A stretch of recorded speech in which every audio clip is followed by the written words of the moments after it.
Welcome to VCTV. Hi, I'm Kristina, and I'm sitting here at iNovia Capital with John Elton, and there's some exciting things happening here, so we're going to find out what it's all about.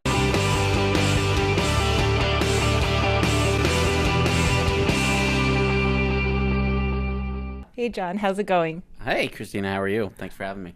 Well, thank you for having us here. So recently, like very recently, we've been talking about Bomoda from China. We've been looking at AppDirect and also at Hat Monocle. What's going on? Yeah, we've had a very busy summer, as you quite rightly point out. Innovation never stops, and we've been funding some very interesting companies, so we're very pleased with it. We've also had some nice exits recently with Vizu and Barbeau, so things are going well. Now, you guys have been keeping busy, as well as some of your partners out there. GoInstant went for $70 million doing a deal with Salesforce.com, and Lightspeed just got $30 million from Excel Partners in the U.S. What's going on in the industry? Yeah, it's great to see. I think Canada in general has a really good community that supports one another. I mean, Jevin from GoInstant, Ben Yashkovitz, couldn't be more thrilled for those guys. They've been really supportive of the ecosystem in general for many years, and it's great to see those guys have a really good outcome. I think we need to support our winners and talk about them, and certainly those guys are a good example of it. Dax at Lightspeed, terrific entrepreneur, really impressive guy. He's done an amazing job there. We've done a couple of deals with Excel. It was great to see those guys come in here. And them and I think there are a couple others, especially in Montreal, that are emerging that are I think going to be have the potential to be multi-hundred, if not multi-billion-dollar kind of companies. Beyond the Rack with Jonas Stern is a good example of that. So it's we're very excited about those things, even if we're not in them. We're very happy for the people involved and excited about it. I think it's good for everyone. Now, at the CVCA conference back this spring, we were talking about the $100 million company in Canada. I think we're getting close to it. What are we starting to do well? I'm sure this is not a blip. We've all worked hard to get here. Yeah, no, I think these are good signs. One of the things that we try and focus on at iNovia, I mean, we're a smaller fund, so we can address smaller opportunities that sell for sub-$100 million outcomes. But we'd love to try and build the larger companies, not just here in Canada, but more broadly in North America. And, again, I think, Lightspeed, Beyond the Rack, GoInstant was on the cusp of it. But there have been, I think 5-6 years ago, there were a couple of these larger acquisitions of multi-$100 million, and I think over the next couple of years you'll see some of those in Canada. Is this all about timing? Yeah, timing's important. Luck, is important. But the people who work hard tend to be lucky, and again, the people involved in these companies have been working extremely hard for years. And, yes, timing has to do with it, but hard work has put these people in these positions. So timing's good, market's healthy. The last time, the last tech bubble that kind of happened, when it burst, obviously it was very difficult for folks in tech. This latest bubble, which was in the financial world, obviously was not driven by tech. So the tech market has actually done well and thrived in this market. And, I think Canada is doing well in the technology community. Some larger companies may have some issues, but I would say in general, things are positive. The companies in our portfolio are doing well. And more broadly, their companies are doing well in the ecosystem. So, John, can you please tell me about the companies that were announced in the press releases recently? We had Bomoda, we've got AppDirect, and we've got Hat Monocle. Sure. So Bomoda is an exciting opportunity. Brian Buchwald, who's the founder and CEO, he was one of the creators of Hulu. And we've got some really great co-investors. Terry Semmel was the former CEO of Yahoo. So Bomoda is basically addressing the insatiable appetite for brands in Asia. It's, the sort of luxury good market in Asia, and helping brands kind of speak to those consumers that for the first time have disposable income and can consume these goods and have access to them. And this model has been used before by folks like Daily Candy, what have you, and it's proven to be very successful. So we've got just exploding market, really strong team, I think great position. We're very excited about it. Top Hat Monocle, Mike, the founder, really terrific guy. He's done a fantastic job. I think he's cracked the nut of how do you sell into the education market, which is traditionally a tough market to sell into, with a product that's really targeted to professors and students that makes classrooms much more interactive and deals with, I think, the number one issue that teachers are having, which is engaging their students.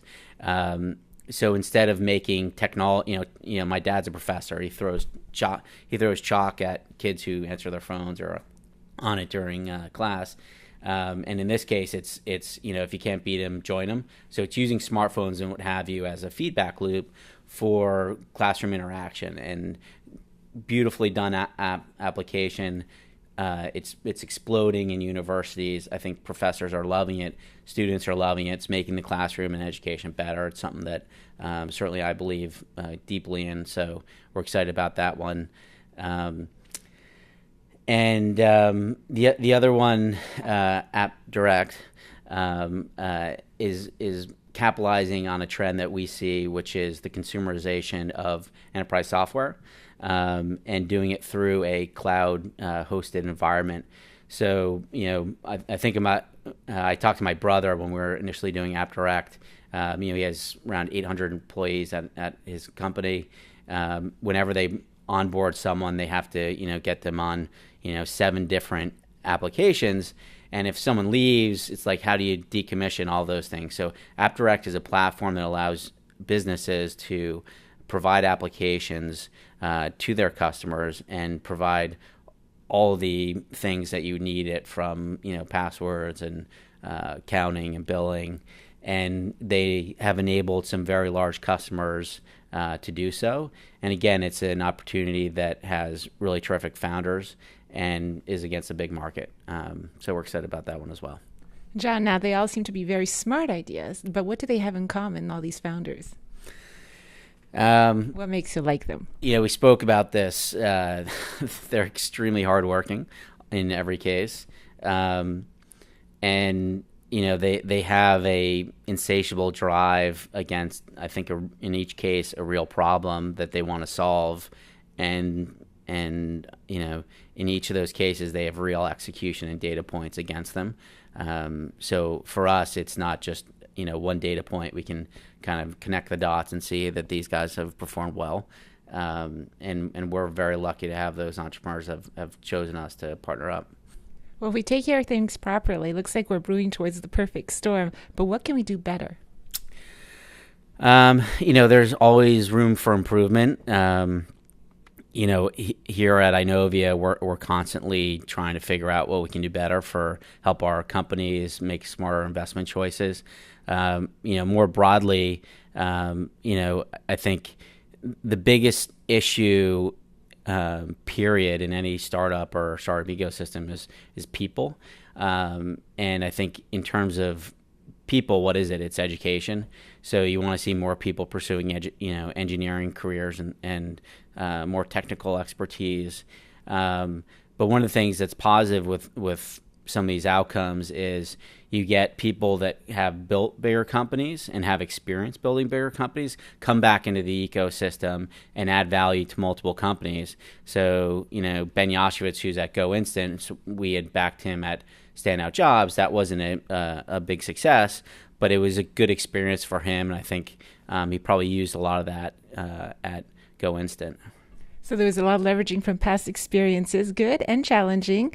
And then you've got a lot of people out there who think sometimes at startups, it's like that success story in Hollywood, but they don't see all the hard work and all the blood, sweat, and tears that happen beforehand, and all the coaching and advising from the VCs and angels. And I look at somebody like Dax from Lightspeed, and I can't recall how many years, but they were really working under the radar for many years, quietly whittling away, building a wonderful product. And suddenly Excel Partners got in there, and everyone thinks it's this overnight success story. Is that how it's all done? Obviously sometimes it is. But I would say a lot of attention gets put on the exceptions or the real outliers, the Facebooks of the world. But you're right. There's a lot of hard work and years of it. I've been at iNovia for 5.5 years. I'm just seeing, two of my companies do over 100 million. Hopefully we'll have some IPOs out of our second portfolio next year. We've got, a bunch of nice exits. I think the entrepreneurs, they have the same thing. They're working for it for years and years before they have success generally. And, in my experience, I like to say success comes after a series of failures. Like you're just banging your head against it and you're like, this isn't working. This is, and you're so focused on what's not working. And, when I was at 24/7 Media, I sat down with one of the founders a little while ago. He said there were 7 times where they were hours away from just like turning out the lights and being bankrupt. The company went public, was acquired for $649 million. And so, when he thinks about it, it's really like, oh man, it was such a struggle. How did we get here? But like when you actually get there, you look back and you're like, wow, we did it. But it was like a ton of work, a lot of failure, even in success. And that's kind of, how it always happens in my experience. Well, it makes it all worthwhile then. So it's been a fun adventure all the way through, and I'm sure you have many more chapters to write. So looking forward to seeing what happens with iNovia and the rest of the startup community. Thanks so much, John. It's been great talking to you. Thanks, Kristina. Thanks for having me.